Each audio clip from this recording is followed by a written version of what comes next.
Good morning, everyone. Dan Goit here, your host for the Hypnocafe Podcast. And just had some technical difficulties there.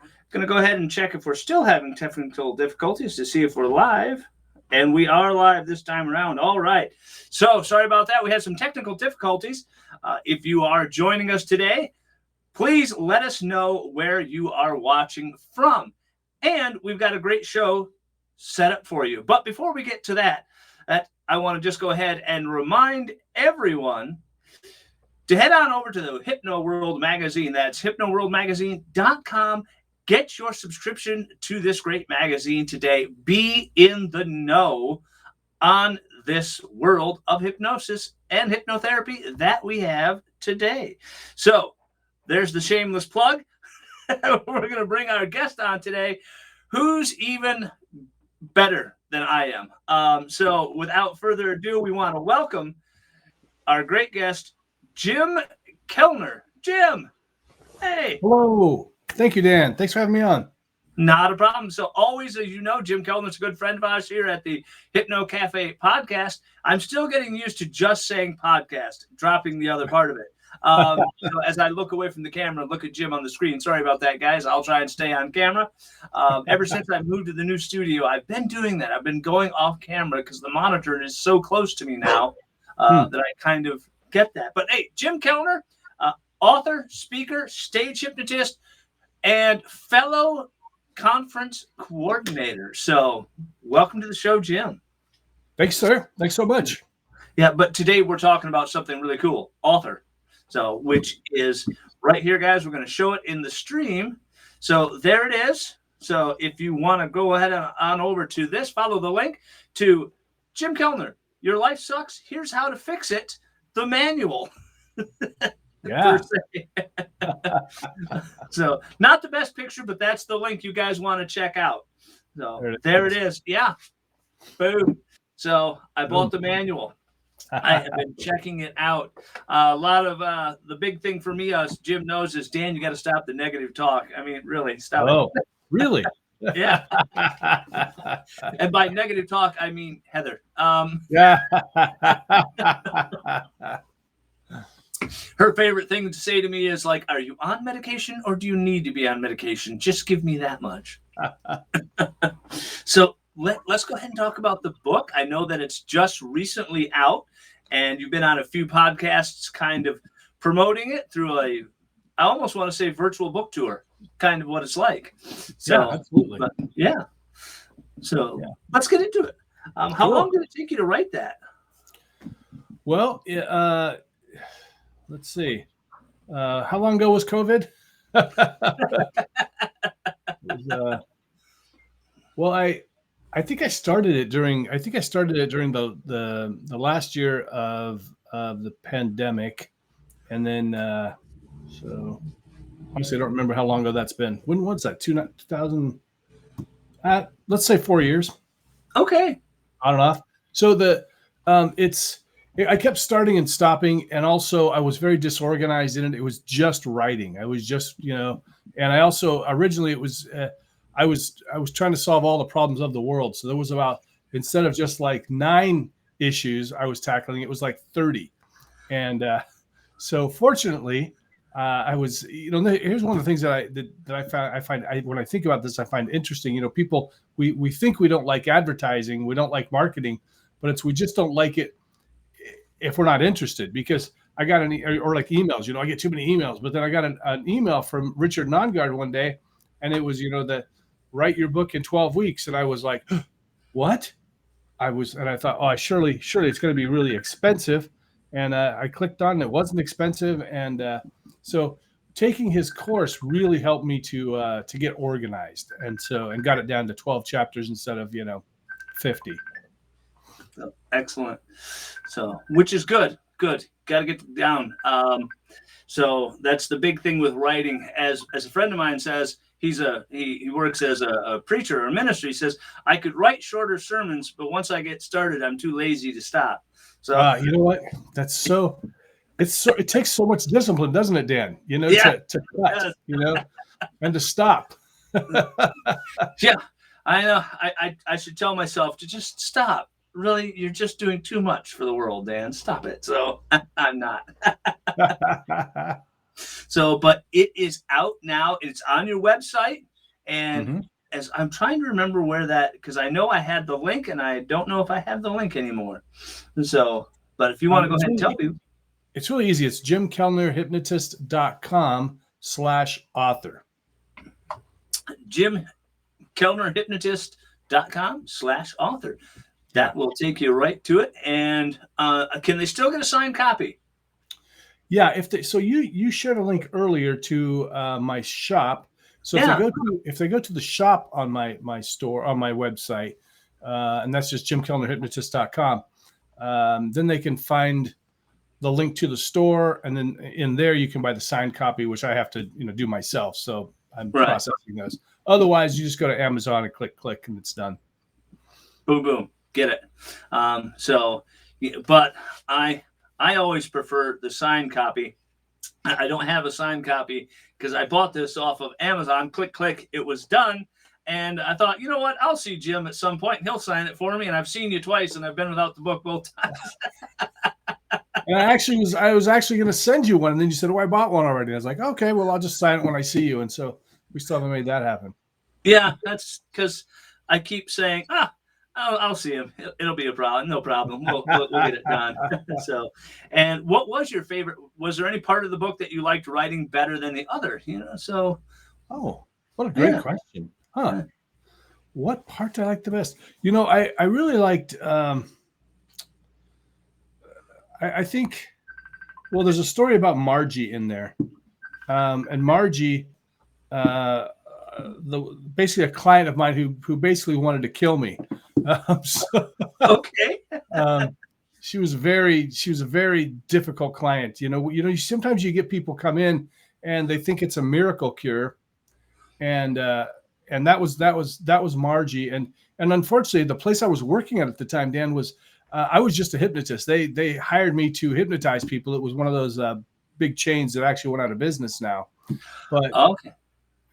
So I had no. I didn't have the kind of flexibility like if you or I had a client come in, we'd go, you know what? I don't think this is right for you. I don't think this is. They'd already taken her money basically. And told her, oh yeah, the hypnotist will do, everything, and because the salespeople will do that. Yeah. And so it was frustrating. She plopped down. She had that angry scowl on her face just from the beginning, and I'm like, okay, well, what are we going to work on today? And she says to me, Dan, she goes, I have to run 45 minutes a day, and I can't eat pizza anymore. My doctor told me I'm almost type 2 diabetes. I'll have to take medication. So basically fix me. And I was like, okay, well, how much exercise are you doing right now? None. Okay. You didn't start talking. Well, maybe what if you didn't have to give up pizza completely? I have to. And I have to run 45. Would you be willing to start with a 5-minute walk? No, it has to be. The doctor told me I have to run 45 minutes a day, 5 days a week. And I was like, look, if I do that, you're going to die. Even if I could help you, because you've never exercised, you're 50 pounds overweight. And she was just so, finally I just said, hey, look, I don't think this is working out. Let me find another hypnotist for you to work with. And there was several in there.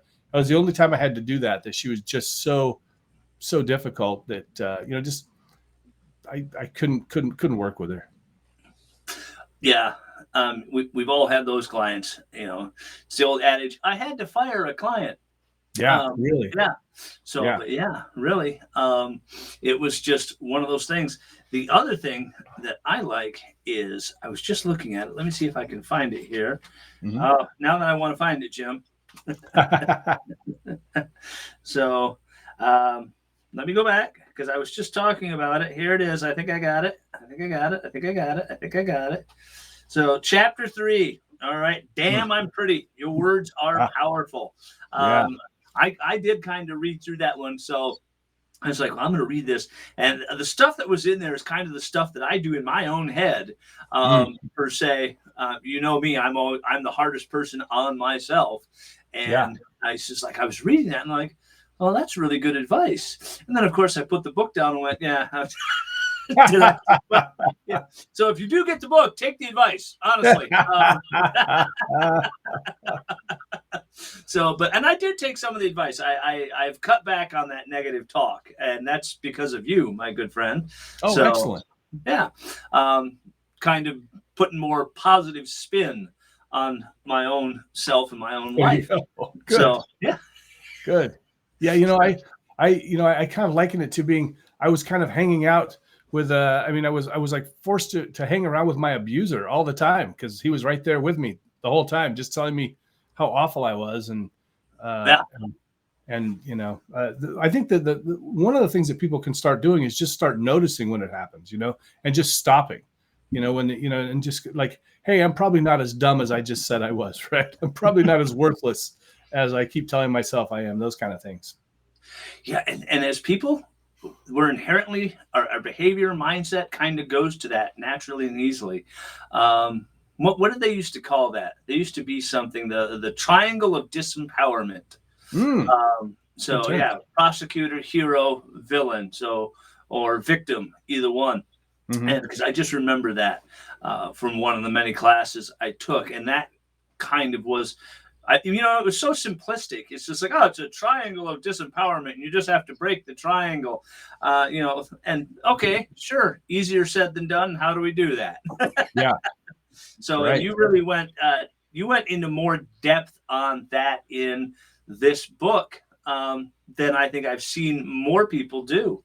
It's just, you get into a psychology book, because I've read them. It's usually like a paragraph or just half of a page, and it really just tells you about it, but it doesn't give you anything, obviously, to say, here's how you stop it, or here's how you deal with that. So, and I liked that you dealt with that in this book. And of course, you and I have always joked about with my mom and Genghis Khan. That was one of the first things I noticed. I'll tell you, it's lucky for me the editor wouldn't let me use what I wanted to use. It was originally it was my mom and Hitler. Because when you think about bad people throughout history, he's the one that really pops up. And she was like, yeah, that's gonna put some people off. And I was like, okay, yeah, Genghis Khan is further back. So, but people still know who he is. They do, yeah. So, yeah, that's one of the great things. So, how are we? Let me go on. Hold on, Jim. I'm having a rutabaga moment. I was going to ask a question. It was right there, and it fell out and rolled across the floor. So, how is this book, your book? I know how it is, but I want you to tell people, because you know how it is. We always see the self-help book, right? Mm-hmm. There's like, it's a self-help book. This one is a little bit different.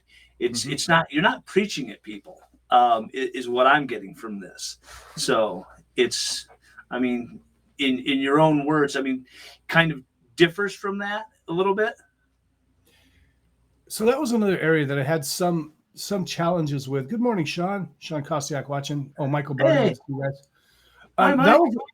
That was another thing that I had some, there were some things that were an issue with my editor also, because the editor's idea is that people want to hear from the expert. They don't want to hear that you're still having any trouble with this issue.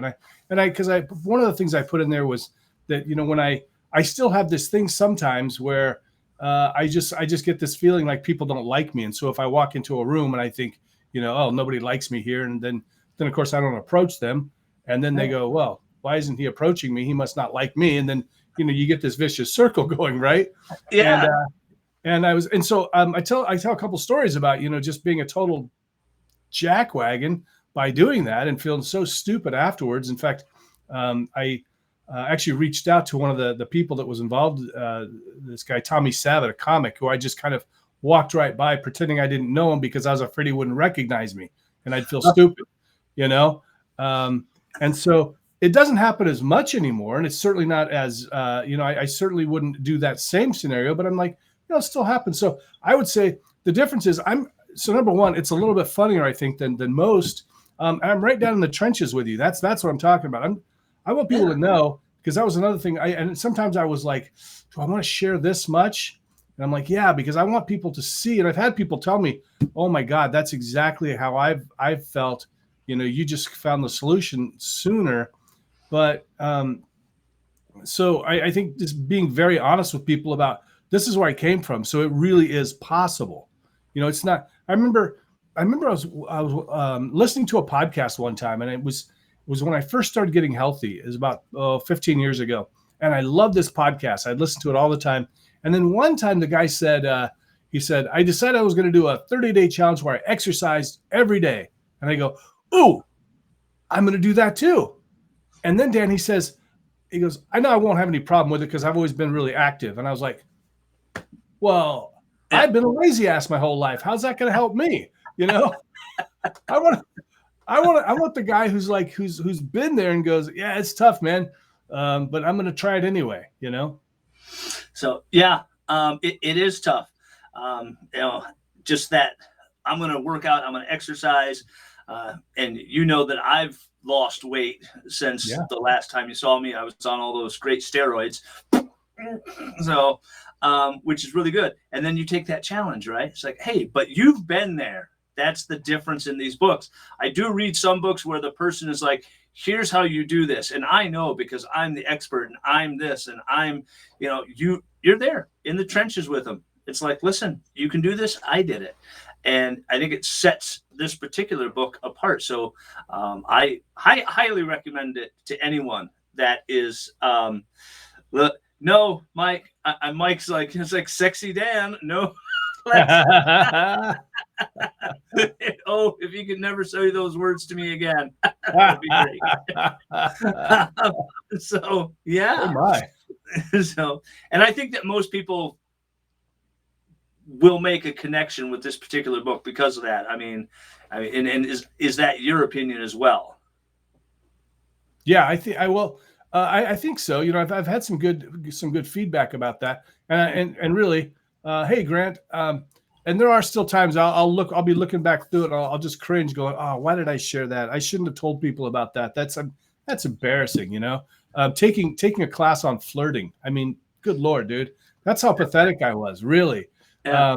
But then on the other hand, I'm like, man, if this can help people just to get there a little bit quicker, and the thing is what the thing that might be different about this book is these exercises that I put in there, these actions, are things that I actually did. They're things I still do, and they're things that I have my clients do that really make a difference. In fact, like you were talking about the self-talk, I started saying, "Damn, I'm pretty." And that turned into a whole other thing. Giving a class. Giving a class. You must mean. Exactly. Giving a class. Yeah. Now I give the classes. Exactly. There you go. So I think that it just, it really is, because I've read all those self-help books. I read them for decades and they didn't do crap for me because all I did was read them. But if you actually do the action steps, these are the things that really can make a difference in your life. Absolutely. And I think that's the different part of it coming from hypnotherapy or hypnosis is we already know. It's like, yeah, you can motivate somebody and they can feel good when they leave your office. Did you give them an engagement? Did you engage them in there? Did they take action? So that was another thing I liked. It wasn't just like you were reading something. It was you're reading, okay, take action. Even if you did one thing. Yeah. That was, hands and feet above the rest. Is that a phrase? Hands and feet above the rest? It is now. It is now. Trademark that. Exactly. And, here's the thing too, is I want to really just, if you do, those of you that read the book, I know it sucks doing these exercises. I was a self-help book junkie. I just love to read them. And I still find myself, sometimes I'll just get right into it and go, oh yeah, I'll do that exercise later, or I don't need to do that exercise or something. And for a lot of people, that knowledge will make a difference. Just thinking about, the way I talk to myself is how my life is turning out, it's really making me feel bad about myself, and going, okay, maybe I'll stop. But it doesn't help as much as if you do the work. So, yeah, Mike says he read it twice and highlighted some important sayings. Thanks. Yeah. And there were some important sayings in there. I will say that. It was just, and it was funny.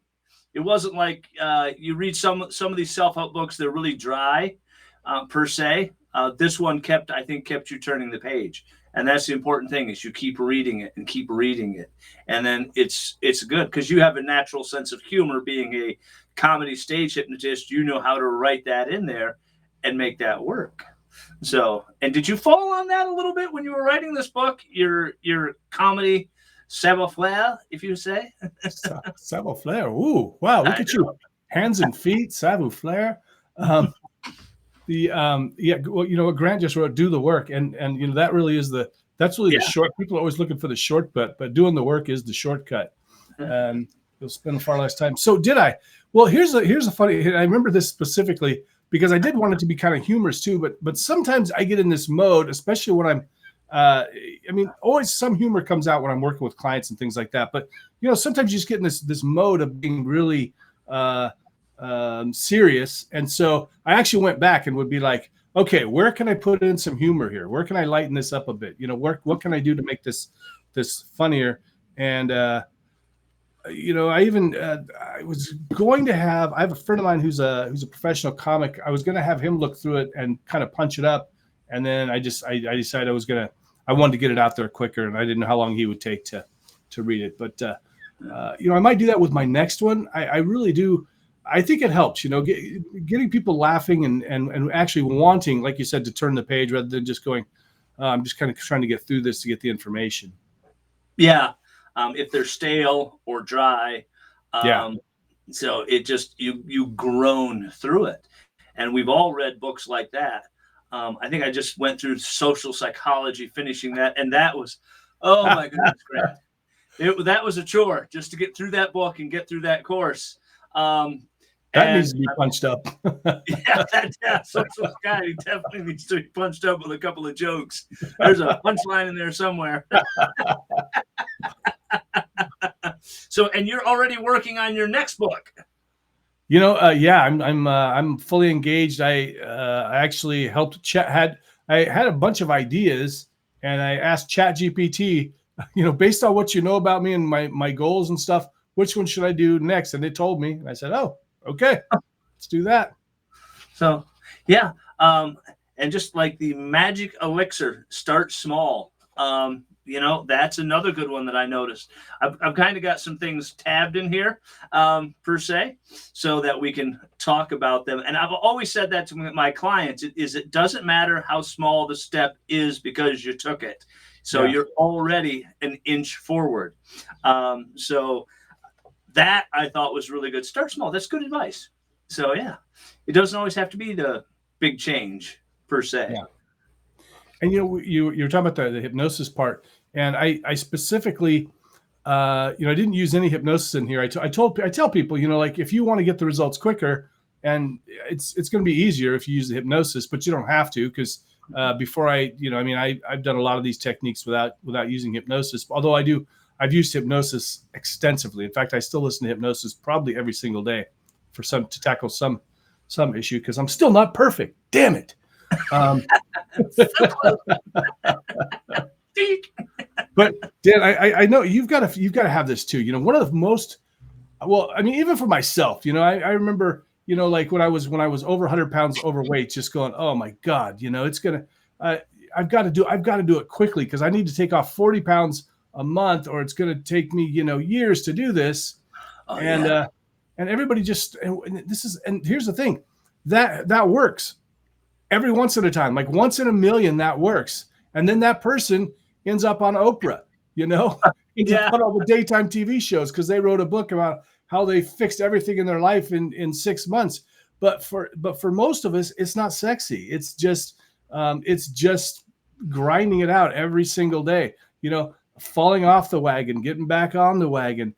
So Oprah's not going to have you on to tell you how, hey, how was that slow journey to getting healthy, because nobody cares about that. They want it now. Yeah. So it's so tough to convince clients, to just take it slowly. If you'll just take it slowly, it makes it so much easier.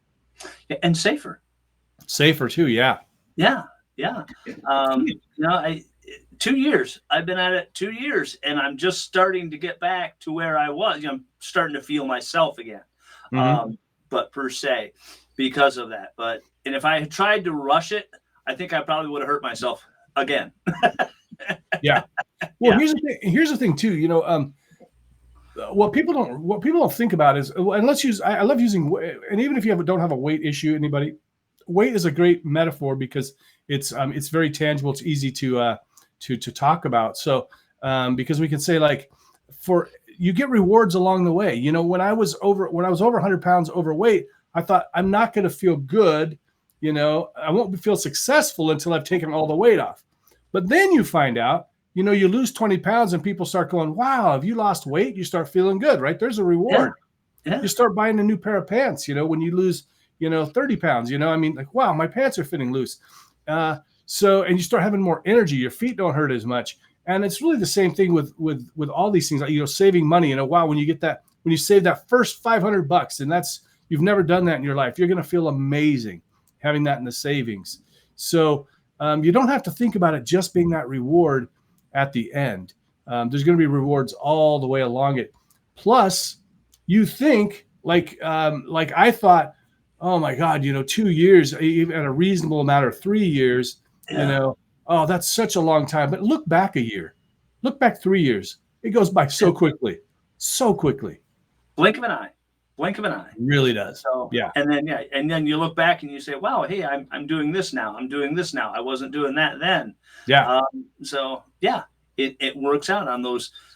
Sometimes it's the short pass that gets you into the end zone, right? There you go. One big bomb per se. Yeah. For a sports metaphor from a boxing guy. So it's a wonder I can still speak English at this point in my life, even though I have those rutabaga moments. So, but we're coming up on our time here. Anything else you want to tell them about how your life sucks and here's how you can fix it? Great book, guys.